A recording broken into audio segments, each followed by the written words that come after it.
3장 6절의 기록으로부터 우리가 미루어 짐작할 수 있는 것은 세스바살과 함께 유다 땅으로 돌아온 귀한 자들은 성전 재건 계획을 착수하지 못한 채 꽤 오랫동안 성전 지대를 놓지 못했다는 것입니다. 아마도 3절의 기록처럼 포로기 동안 예루살렘을 실질적으로 지배했고 또 그들 나름대로 제사를 드렸던 땅의 백성들, 그 땅의 백성들에 대한 두려움 때문이었을 것입니다. 하지만 귀한 자들은 그 두려움을 떨쳐내고 마침내 7째 달 초하루에 예루살렘 옛 성전터에서 하나님께 번제를 드림으로 모세 율법에 따라 성전 제의를 회복시켰습니다. 그리고 초막절을 지킨 후에 성전 재건의 사명을 시작하게 됩니다. 그 첫 단계로 석수와 목수를 고용하고 시돈 사람과 두로 사람에게 먹을 것과 마실 것과 기름을 주어서 백향목을 레바논에서 욥바 해변으로 운송하게 했습니다. 이는 다윗과 솔로몬이 성전 건축을 준비하고 시행했을 때와 비슷한 작업입니다. 다윗은 석수를 고용했고 두로와 시돈 사람들을 통해서 백향목을 운송하도록 했습니다. 솔로몬 역시 두로왕 후람에게 재주 있는 사람 하나와 레바논의 목재들을 보내달라고 부탁을 했죠. 그에 대한 대가로 이제 곡식과 기름과 포도주를 주었고요. 성전 재건 역시 다윗 솔로몬 때의 성전 건축 준비와 같은 방식으로 진행이 됐는데 차이가 있다면 바사왕 곧 페르시아의 왕 고레스의 명령에 따라 백향목을 가져왔다는 것입니다. 이는 레바논 역시 페르시아의 지배하에 있었기 때문에 함부로 백향목을 가져다 쓸 수 있는 것이 아니죠. 고레스의 명령에 따라 레바논의 목재들을 운송할 수 있었다는 겁니다. 이처럼 성전 재건 과정이 다윗 솔로몬 때와 유사한 것은 그 당시에 최고급 건축용 목재와 기술자들이 이 두로와 시돈에 있기도 했거니와 그보다는 이제 성전의 정통성과 관련이 있습니다. 과거의 성전을 그대로 이어가려는 그런 목적이 있는 것이죠. 그렇게 성전 건축의 기술자들과 재료를 준비한 후에 공사를 이제 시작하게 되는데 이때가 예루살렘으로 돌아온 지 2년 둘째 달이었습니다. 세스바살의 뒤를 이어서 총독이 된 스룹바벨과 대제사장 예수와의 지도하에 제사장들과 레위 사람들이 중심이 되어 성전 공사가 시작되었습니다. 성전 건축의 감독권은 이제 레위 사람들에게 주어졌고 건축자들이 성전의 기초를 놓을 때 제사장들은 예복을 입고 나팔을 들고 레위인 중에서 아삽 자손은 재금을 들고 서서 다윗의 규례대로 하나님을 찬송했습니다. 이는 성전 기공 예배라고 할 수 있는데 다윗의 규례대로라고 하면 다윗이 오벳 에돔 집에 있는 언약궤를 다윗성으로 옮길 때 아론 자손의 자롯 자손과 레위 사람들을 불러 모으고 그들 중에서 노래하는 자들을 세우고 비파와 수금과 재금 등의 악기를 울려 하나님을 찬양하게 한 일을 말합니다. 또한 헤만과 아삽과 에단을 세워서 성전 예배 음악과 관련된 모든 것을 감당하도록 했습니다. 이처럼 다윗은 성전 예배 음악의 규례를 만들었는데 그 규례에 따라 성전 기공 예배를 드렸다는 것입니다.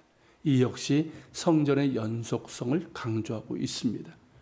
이것이 우리에게 주는 중요한 교훈은 뭐냐면 예배의 힘이라는 것입니다. 성전이 파괴되고 포로로 끌려갔지만 그들은 바벨론 땅에서도 다윗의 규례에 따라 예배를 드렸습니다. 성전은 없지만 매일 아침마다 번제를 드렸고 다윗의 규례에 따라 안식일 예배와 절기 예배를 드렸습니다. 그리고 마침내 옛 성전터에 다시 제단을 세우고 율법에 따라 상번제를 비롯해서 예배를 회복하고 성전 기초를 놓으면서 다윗의 규례대로 하나님을 찬양하며 예배를 드린 것입니다. 참으로 아름다운 모습인데 이는 계속해서 이어집니다.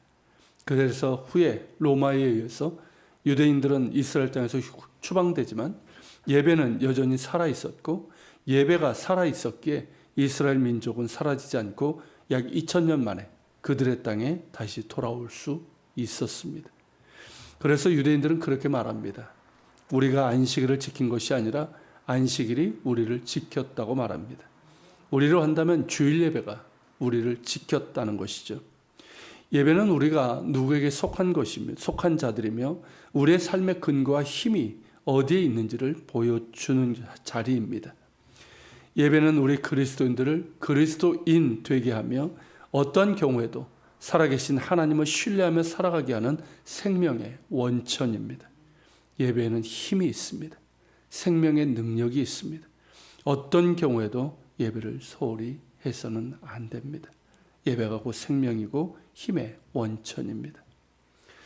자, 그렇게 레위인들이 각종 악기로 하나님을 찬양할 때 목소리로 찬양하며 화답을 합니다. 그 찬양의 화답은 11절에 나오는데 주는 지극히 선하심으로 그의 인자심이 이스라엘에게 영원하시도다 라고 하는 이 감사의 찬양입니다. 시편에 많이 나오는 찬양이죠. 이에 모든 백성들이 하나님의 성전 기초가 놓임을 보고 하나님을 찬송하며 큰 소리로 즐거이 불렀습니다. 하지만 동시에 큰 통곡 소리도 있었는데 이는 포로 이전의 성전을 보았던 나이 많은 이들의 통곡이었습니다. 왜 아니겠습니까?